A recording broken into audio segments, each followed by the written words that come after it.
So I chose my 6 students to be in the WizKids based on the fact that they were all working below the national standard at the start of 2015. 4 of my 6 students had been part of the WizKids group last year, and 3 of those 4 students had hit the standard at the end of last year, but due to the summer holiday effect they had just dropped again. So I thought it would be really beneficial for them to be back in the group and just give them the extra little push to reach the standard again. Some of the main gaps in my group was comprehension of what they were reading, ordering events in the story, and also trying to find answers to questions about the text as well. So when I first started with the group, I did a lot of work on things that trip us up when we are reading. So I got them to write down all the different things that they found difficult when they were reading, that they found difficult when they were asked questions, and then we slowly went through each of those things and said, well, what can we do to help? This was, we used this a lot when we were going through our work. We could refer back to it at the start of the book. At the start of the project, I also did a lot of work on making sure that they would read the words correctly and would slow down and stop when they got to a word that they were unsure of. So we did a lot of post-it note work, and they would write down the word that they were unsure about, and then they would go back to the strategies that they could use to work it out, and then write down what strategy they used to work out the word.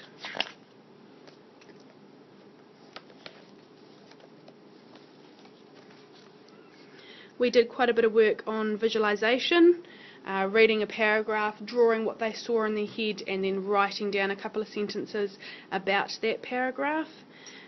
This just meant that the students were thinking really carefully about each segment of the story and not just reading it to the end and then forgetting about it. I also did a lot of work at the start about ordering a story. So after we had read the story through together, I would print it off and chop it up. Each of the children would get about 3 or 4 slips of paper, and then they had to work together to order the story correctly. Sometimes I would get them to order the entire story, other times it would just be 1 or 2 pages of it. By the end, or about halfway through, they could do this in about 5 minutes, whereas the first time I did this, it ended up taking the full session. So that was quite a good improvement that I saw with them. Another really main thing that I did, probably more towards the middle and the end, were cloze activities. Each week I would choose a page out of the book that we'd been reading, and I would just white out words in it.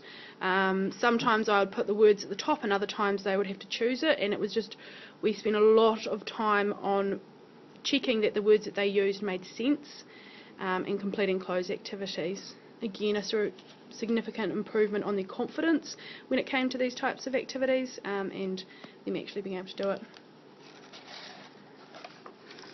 And finally, we did quite a bit of work on just answering questions and just having a wee look at what